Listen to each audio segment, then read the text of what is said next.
Welcome on to this edition of Run with Coach Parry. My name is Brad Brown. Today we're talking about the dreaded man flu, or flu in general, and shots to help you overcome it and how it affects your running. We've got the coach, Lindsay Parry, with us once again today. Lindsay, welcome back. Yep, always good to be here, even if this time we're a little bit out of my area of expertise. Yeah, we're talking about getting the sniffles as a runner and what you can do to prevent it. We had a question in from Diana, and it is that time of the year here in South Africa, but let's talk about the flu jab and the benefits thereof. Should you be having it as a runner, and if you are, how far out from your goal race should you be getting a flu jab? So those are actually the two most pertinent questions, I think. And the first one being, should you have them?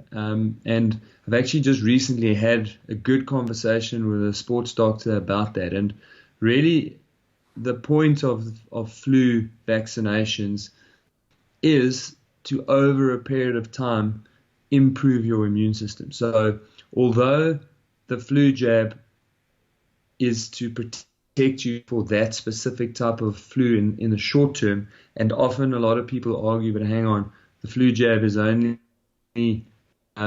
protecting me for last season's flu.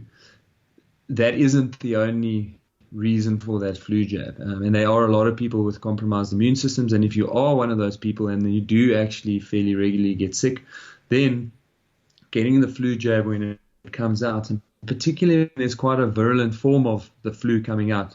So remember, our flu generally comes from the northern hemisphere winter.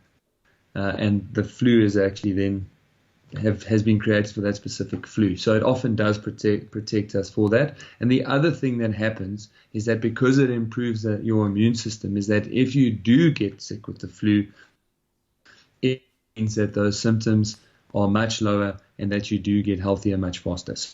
So that's the point of flu vaccinations. And then in terms of timing to your main event, I wouldn't do it too close to that main event, just because introducing those antibodies does sometimes cause a day or two of feeling a little bit off and a bit flat. But that is not because the flu vaccination makes you sick, as many people think.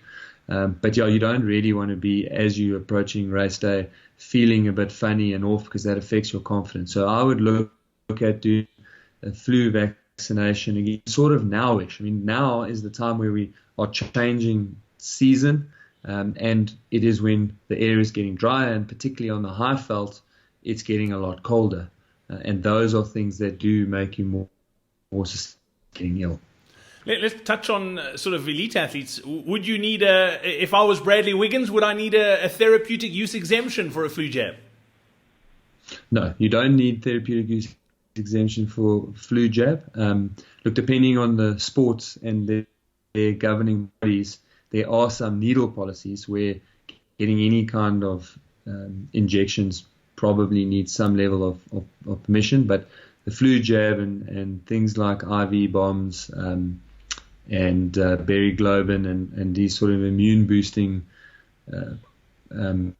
injections that you can get are not water classified, and elite athletes can use them freely. Yeah, and if I was Bradley Wiggins, I would definitely need my asthma to get a lot worse if I was going to win any races. So, Lindsay, as always, great to catch up. Thanks for your time. And don't forget, if you'd like to grab yourself a training program, the website to get to is coachparry.com/program. That's where you can download some running training programs, absolutely free on us. Go check them out. That's coachparry.com/program. Until next time, from myself, Brad Brown, it's cheers. And Lindsay, final word from you. Yeah, just keep healthy and keep training. We're right in the midst of it now. You are going to be feeling a little bit tired for those of you in the audience that are doing comrades. So just keep going, and the time to freshen up will be soon.